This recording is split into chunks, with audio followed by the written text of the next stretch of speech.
Hoy no iba a hablar de Zacarías. Sí, hoy iba a hablar de Zacarías. Algunos ya habían empezado a leer el versículo del renuevo, pero no. Esa promesa que había hecho de leer sobre Zacarías no ha sido. Y es que es muy fácil que los humanos no cumplamos nuestras promesas. Prometemos muchas cosas, prometemos horarios, prometemos predicaciones que después no ocurren, prometemos dietas.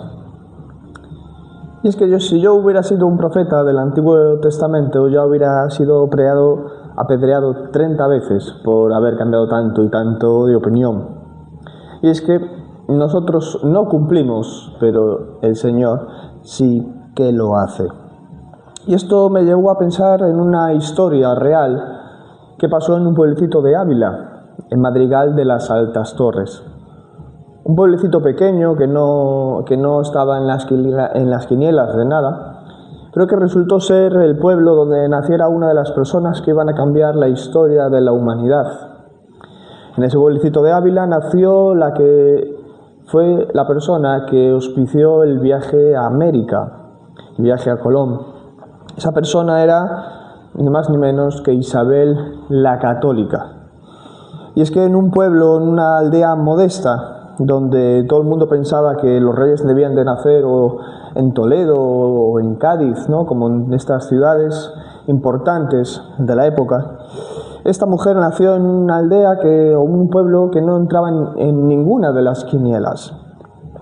Por tanto, hoy no toca ver Zacarías, sino que toca Miqueas, porque en este libro, en Miqueas, vemos lo más importante: un rey que nunca falla. Un rey que nace en un lugar totalmente inhóspito, un lugar totalmente sorpresa y que nadie ha apostado un euro por él. Es la grandeza en lo pequeño y es la promesa cumplida en el sitio menos esperado. Y es que yo no cumplo todo lo que digo, pero Dios cumple con totalmente cada detalle del nacimiento del Mesías. Yo cambio de texto, pero Dios nunca cambia el plan. Yo anuncio una cosa, pero después termino predicando otra. Pero el Señor anuncia que Jesús nace en Belén, y es así como Jesús nace en Belén. Por eso os invito, Iglesia, a abrir vuestras Biblias en el capítulo 5 del profeta Miqueas. Capítulo 5 del versículo 2 al 5 dice: Pero tú, Belén Efrata, aunque eres pequeña entre las familias de Judá, de ti me saldrá el que ha de ser gobernante en Israel. Y sus orígenes son desde tiempos antiguos, desde los días de la eternidad. Por tanto, él los abandonará hasta el tiempo en que dé a luz la que ha de dar a luz. Entonces el resto de sus hermanos volverá a los hijos de Israel. Y él se afirmará y pastoreará su rebaño con el poder del Señor, con la majestad del nombre del Señor su Dios. Y permanecerán, porque en aquel tiempo él será engrandecido hasta los confines de la tierra, y él será nuestra paz. Dios interviene donde el hombre menos lo espera. Belén era una aldea, un pueblo era irrelevante tanto político como militar como socialmente. Y es que Dios elige lo pequeño para confundir a lo grande. Es un testimonio vivo de que el Señor se usa de instrumentos débiles para sus propósitos. Y además el significado del nombre de Belén tiene algo muy paralelo a lo que es el Señor, porque Belén significa casa de pan. Y es significativo que nuestro pan de vida naciera ahí. Podemos entender simplemente que con el nombre de Belén entendemos que Dios inicia sus obras con lo más humilde. Y a mayores de eso es que nace en un pesebre, lo que quiere decir que hay un fácil acceso a Dios. Tanto los pobres como los ricos, como los extranjeros, es decir, después lo que viene a ser los gentiles, podemos llegar al conocimiento de la fe y llegar al Mesías. Por tanto, no necesitamos ningún nivel espiritual alto o económico para llegar a Cristo, porque Cristo viene desde el lugar más humilde a ti. Como dice Primera de Corintios, sino lo necio del mundo escogió Dios para avergonzar a los sabios, y lo débil del mundo escogió Dios para avergonzar a lo fuerte. Y lo vil del mundo y lo menospreciado escogió Dios, y lo que no es, para deshacer lo que es. Cristo es el Rey prometido. Cristo es el Rey prometido porque dice: de ti me saldrá el que ha de ser gobernante en Israel. Y eso tiene un paralelismo con la escritura de Primera de Samuel, donde el Señor elige a David para que sea un rey. El pueblo de Israel había elegido un rey para sí mismo, a su imagen y semejanza. Un rey como otras naciones tenían, ellos querían lo mismo y eligieron mal y eligieron a Saúl y le salió fatal. Pero el Señor dice que escoge el gobernante de Israel para sí, el de ti me saldrá el que ha de ser gobernante en Israel. Y el Señor escogió a David. David y lo que quiere decir es que el Señor, cuando escoge a Cristo, es el nuevo David, es el nuevo monarca, pero que va a tener un mejor reinado y algo que David, el rey terrenal, no pudo hacer, que es redimir a su pueblo. Por tanto, Miqueas está haciendo un paralelismo con David terrenal y el nuevo David, que es Jesucristo. David fue rey escogido y Cristo fue el siervo escogido. David fue ungido con aceite y Cristo ungido con el Espíritu Santo. David liberó a los israelitas de los filisteos, pero Cristo nos liberó del pecado. David reinó sobre un trono terrenal, mientras que Cristo reina sobre uno celestial. David fue un pastor de ovejas, pero Cristo es el buen pastor. Por tanto, Miqueas nos anuncia que el nuevo David nacería en la tierra de David, en Belén, pero que vendría con un reinado infinitamente mejor. Y es que Cristo cumple todas las promesas. Y no lo hace para encajar, dice, a ver qué dice Miqueas, tengo que nacer en Belén, entonces lo hago. En absoluto. Las profecías, el cumplimiento de las profecías no es el resultado de que Dios haya visto el Antiguo Testamento y diga, yo tengo que hacer esto para ser el Mesías, sino que es el Mesías el que anuncia lo que va a hacer. Larry Bird, por ejemplo, era un fantástico alero de los Boston Celtics, y él era tan bueno que decía de antemano lo que iba a hacer a los contrincantes. Él decía, voy a fintar, me voy a ir, voy a penetrar y voy a encajar un mate. Pues Cristo es un paralelo de lo que está haciendo. Él primero te dice lo que va a hacer para después cumplirlo. Por tanto, no es que Cristo adopte o adapte su vida a la Escritura, sino que la Escritura refleja anticipadamente la obra eterna de Cristo. Por tanto, no son instrucciones para el Mesías, sino que es la descripción anticipada de su obra. La profecía no dirige a Cristo, sino que Cristo dirige la profecía. Fíjate que dice, regocíjate sobremanera, hija de Sión, da voces de júbilo, hija de Jerusalén, he aquí tu rey viene justo y dotado de salvación, humilde, en un asno, en un pollino, hija de asna. No estamos leyendo a Juan, sino que estamos leyendo a Zacarías. David en sus salmos nos dice que va a ser traicionado por un amigo, aunque mi íntimo amigo, aunque yo confiaba el que de mí comía pan, contra mí ha levantado su calcañar. No lo está diciendo el Nuevo Testamento, no lo dice ningún evangelio, nos lo está diciendo David en los salmos. También su ropa echada a suerte, nos lo dicen los salmos, reparte entre mis vestidos entre sí, y sobre mis ropas echan suertes. Aunque sus huesos fueran quebrantados, está profetizado otra vez por David en los Salmos, que dice, él guarda todos sus huesos, ni uno de ellos es quebrantado. Por tanto, podemos ver esa certeza de la verdad de Dios. Porque si todas estas cosas se cumplen a rajatabla estas pequeñeces, ¿cuánto no más las cosas grandes? Como siempre pongo el ejemplo, el paralítico, tus pecados te son perdonados, levántate, toma tu camilla y anda. Él a priori hizo lo más fácil, que eran tus pecados son perdonados, pero era lo más difícil. Pero para dar testimonio de que había hecho lo interior, dijo, levántate, toma tu camilla y anda. Y hizo, entre comillas, lo más difícil, porque lo más difícil era perdonar los pecados.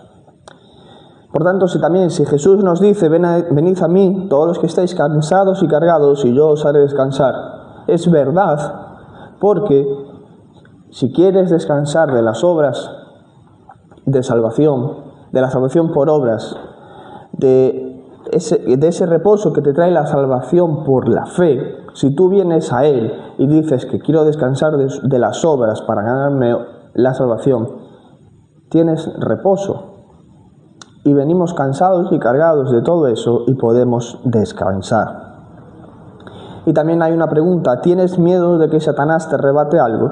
Porque si Jesús, es verdad lo que nos está diciendo, y me dice, mis ovejas oyen mi voz y yo las conozco y me siguen y yo les doy vida eterna y jamás perecerán y nadie las arrebatará de mi mano.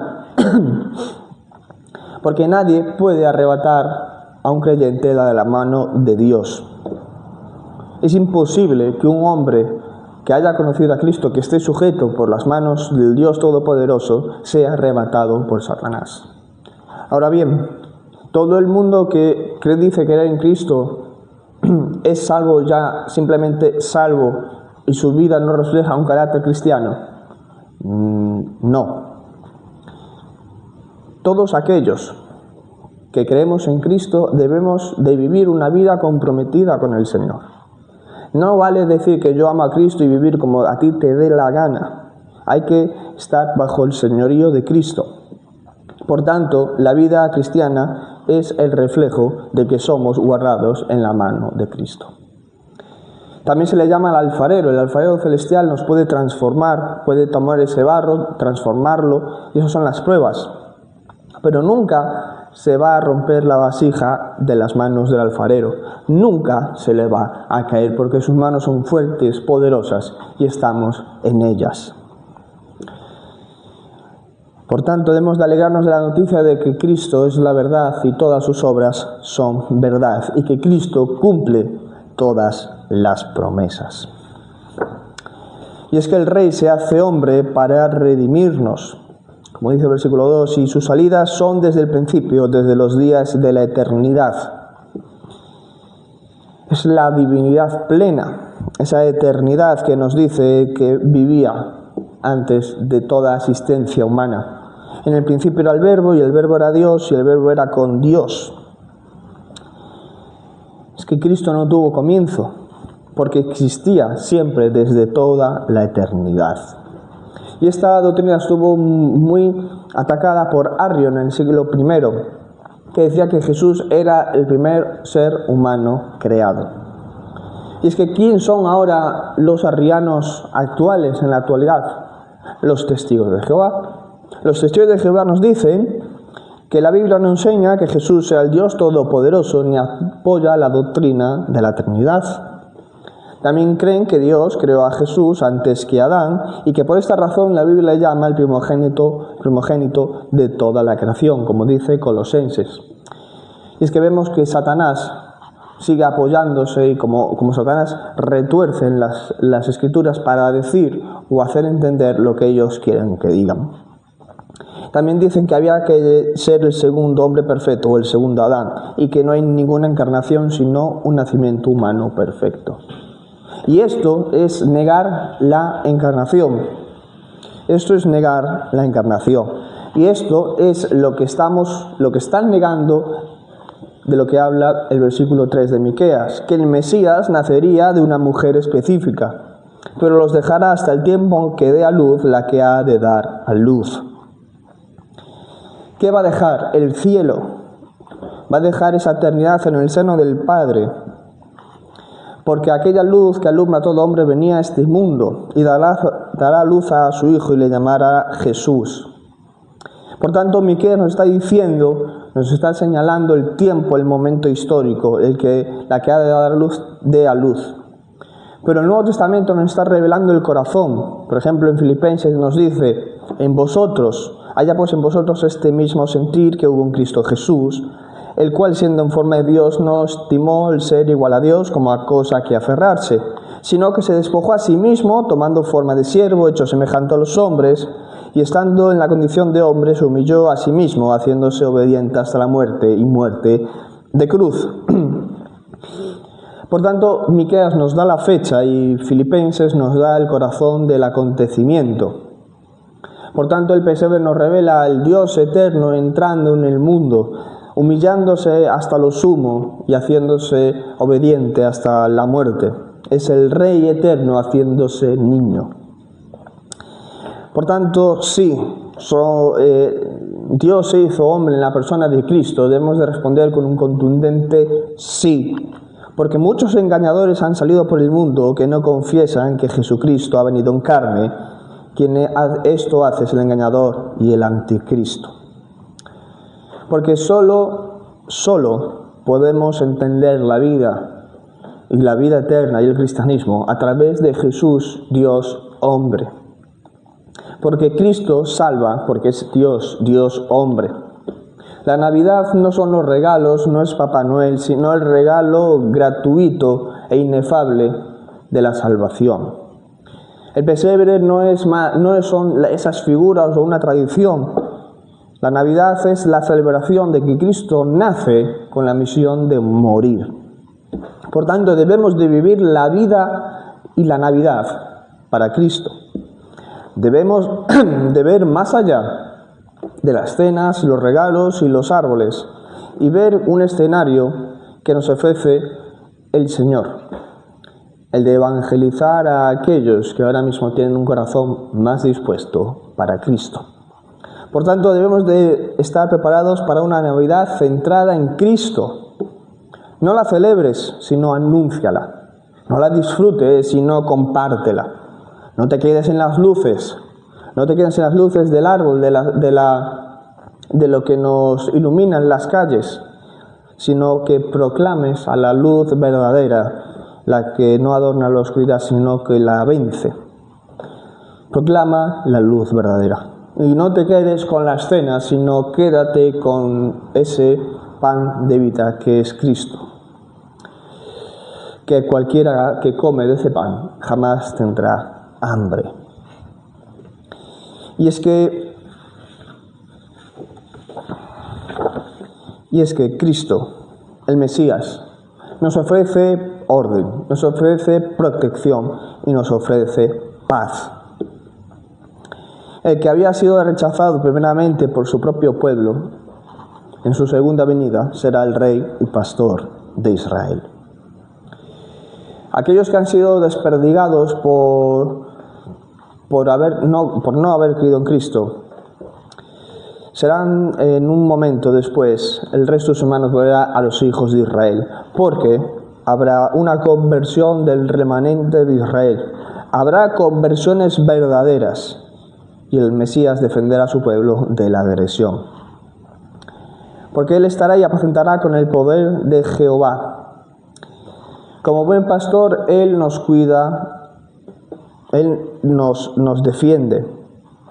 Y vela porque las ovejas no le teman al lobo y no lo puedan herir. Y es que lo que estamos diciendo es que viviremos un reino mesiánico con Cristo. Y ese remanente de Israel creerá por verdadera fe y será el pueblo de Dios. Por tanto, con un gobierno con Cristo como gobernante y como rey, podemos vivir totalmente en paz porque sabemos que nuestros enemigos no pueden tomarla con nosotros. Por tanto, no vamos a encontrar seguridad ni en las riquezas, ni en la tecnología o en el estatus social político que tengamos, sino en la confianza que tenemos a nuestro gran pastor. Podemos entonces tener una aplicación final sobre estos versículos, que es confiar en los instrumentos débiles. El Señor confía su mejor tesoro, el Evangelio, la salvación de las personas, a hombres y mujeres que, en verdad, para los ojos del mundo no somos nada. No somos grandes personajes, no somos reyes, políticos ni personas destacables, sino personas comunes y corrientes que tienen este tesoro en vasijas de barro. Por tanto, como dice Zacarías, no con ejércitos ni con fuerza, sino con mi espíritu, ha dicho Jehová de los ejércitos. La obra de Dios no avanza por la elocuencia de los hombres, sino por la fuerza y la obra de Cristo. Por tanto, somos instrumentos débiles, pero que en las manos del Señor nos convertimos en fuertes para proclamar esta verdad. Y también estas verdades es que Jesucristo es Dios, porque el ladrón no viene sino para hurtar, matar y destruir. Porque Satanás no sabía otra cosa que hacer para destruir al cristianismo y entonces inventó las sectas cristianas. Los testigos de Jehová, los adventistas, los mormones. Estas sectas tienen un ideal muy bueno de la visión de la familia, de buenos valores. Tienen que proyectar esas verdades, pero sabemos que todo eso es legalismo, porque una vida de orden y de apariencia y de rectitud sin Cristo es estar condenado. Y es que solo la persona y la obra de Jesús nos puede salvar. El ministerio de la redención del hombre es resuelto a través de la unión hipostática de Cristo. Ese Dios hombre que nace y que muere da vida porque es Cristo, ese hombre Dios. Y es que Satanás quiere tu alma y se disfraza como ángel de luz, y en este caso de religión buena. Pero si negamos el sacrificio expiatorio de la persona de Cristo, estamos siendo condenados. Por tanto, la reencarnación es fundamental, necesaria y es bíblica. También tenemos que tener una vida al señorío de Cristo, porque decía antes que habrá un momento en el que el remanente de Israel sea salvo, pero estas conversiones vienen a través del arrepentimiento verdadero, porque no por ser descendientes de Abraham son todos hijos, porque el Señor de Israel no es según la carne, sino del Espíritu. Todo el mundo será y es y será, ha sido, será y es por gracia. Nadie puede entrar al cielo si no es a través de Cristo. Y por tanto, podemos tener paz, que Jesús cumple sus promesas, no como yo que decía que iba a predicar de una cosa y acabó haciendo la otra. Él dijo que vendría como niño y vino. Dijo que va a venir para dar juicio a los vivos y a los muertos y vendrá. Por tanto, si todo eso es verdad, podemos también, como nos dice Pedro, echar toda ansiedad sobre Él, porque Él tiene cuidado de nosotros. Si creemos en todas estas verdades y podemos poner las preocupaciones en perspectiva y saber que no son al fin y al cabo nada, pues todo eso que nos está molestando podemos echarlo encima de Él y Él tendrá cuidado de nosotros, porque Él es nuestro pastor y nosotros sus ovejas. Por tanto, debemos poner la mirada en ese Salvador que viene por ti. Debemos de buscar el reino, y la paz que sobrepasa todo entendimiento guardará vuestros corazones y vuestros pensamientos en Cristo Jesús. Amén.